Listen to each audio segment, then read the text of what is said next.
Medjugorje, 3 lives, 3 wounds, 1 new hope. There are journeys that begin with a suitcase and end with a return home. Others, however, begin inside a wound and continue long after the traveler has come back. For Elena, Andrea, and Lucia, Medjugorje was exactly that. Not simply a place to reach, but a space where pain could finally speak. Elena was 52 years old, and for almost a year she had been living as though time had stopped. After the death of her husband, every room in the house seemed to preserve his absence. The cup left on the same shelf, a shirt forgotten in the closet. The silence of the evening, everything reminded her of what she had lost. She agreed to travel to Medjugorje only because she did not want to disappoint her sister. She was not looking for miracles. She had no questions to ask heaven. Deep inside, she felt only an overwhelming tiredness. The climb up Podbrdo was slow and difficult. Elena walked over the stones with her eyes lowered. Around her, the voices of the pilgrims blended with prayers and the sound of footsteps. At one point, she saw an elderly woman lose her balance. Without thinking, Elena reached out her hand. The woman looked at her and smiled. It was a simple gesture, almost insignificant. Yet in that smile, Elena felt something open within her. For months, she had believed she had nothing left to give. In that moment, she understood that pain had not taken away her ability to support someone else. When she reached the top, she sat in front of the cross. Nothing extraordinary happened. There were no voices and no sudden lights. There was only the wind, the silence, and the tears that were finally able to fall. Elena cried for a long time. She cried for her husband, for the life they had shared, and for the life she was afraid to continue without him. Then, slowly, a new thought began to grow within her. Moving forward did not mean betraying the past. It meant carrying it with her without allowing grief to bury her. Andrea was also traveling with the group.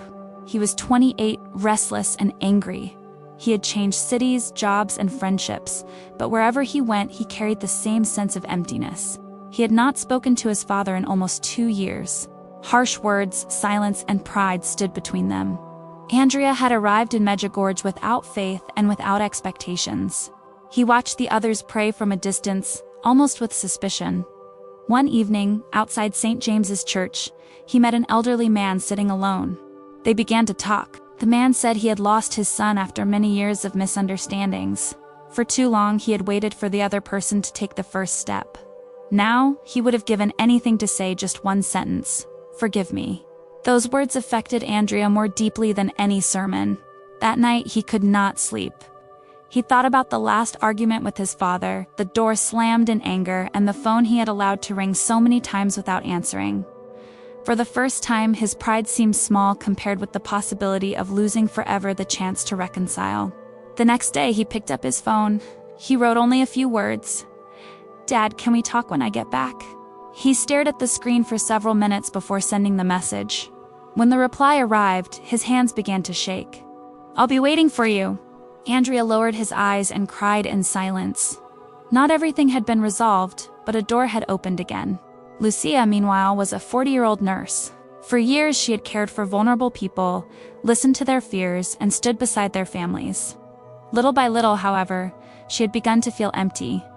She returned home exhausted and wondered whether her work still had any meaning.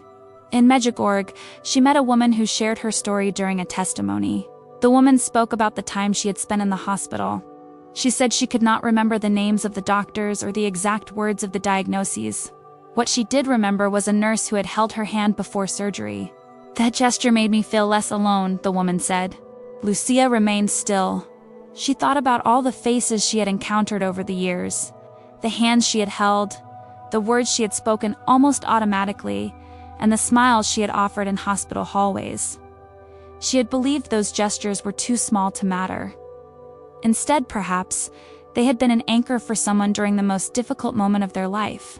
When she returned home, Lucia did not find an easier job, and her exhaustion did not disappear. But she learned to see her work differently. She also understood that caring for others did not mean forgetting herself. The stories of Elena, Andrea, and Lucia were not marked by spectacular events. None of them returned home with a perfect life. The pain remained, the problems were still there, and the wounds needed time. And yet, something had changed. Elena began opening the windows of her home again. Andrea found the courage to sit down with his father. Lucia once again saw a human being behind every hospital bed. Perhaps that was the true meaning of the journey, not to erase suffering, but to keep it from having the final word. Medjugorje remained within them like a silence that knew how to speak, a difficult climb, an outstretched hand, and a message finally sent. It remained the place where each of them discovered that even when everything seems lost, the heart can still find a way to begin again. Elena, Andrea, and Lucia returned to their lives carrying something that could not be packed inside a suitcase. Elena understood that opening the windows again did not mean forgetting her husband.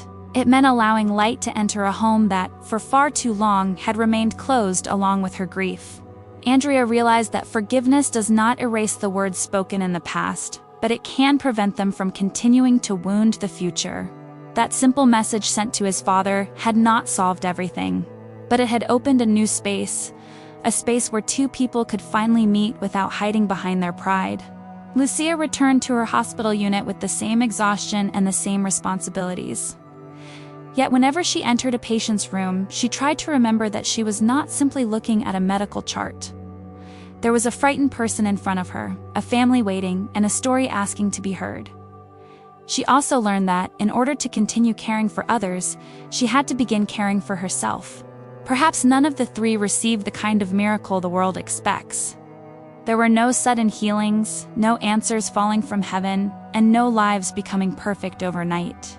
Their miracle was quieter. It was an open window. A phone call finally answered. A hand held with greater awareness. Medjugorje did not erase their wounds.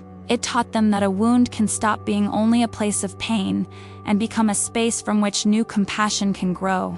And perhaps the person listening to this story is also carrying an invisible wound, a loss that has never been accepted, someone who still needs to be forgiven, or words that have remained unanswered for too long. Perhaps there is a door waiting to be reopened, or a message that still feels too difficult to send. You do not need to have all the answers right away. Sometimes one small step is enough, a sincere prayer, a request for forgiveness. An outstretched hand. The courage to begin again.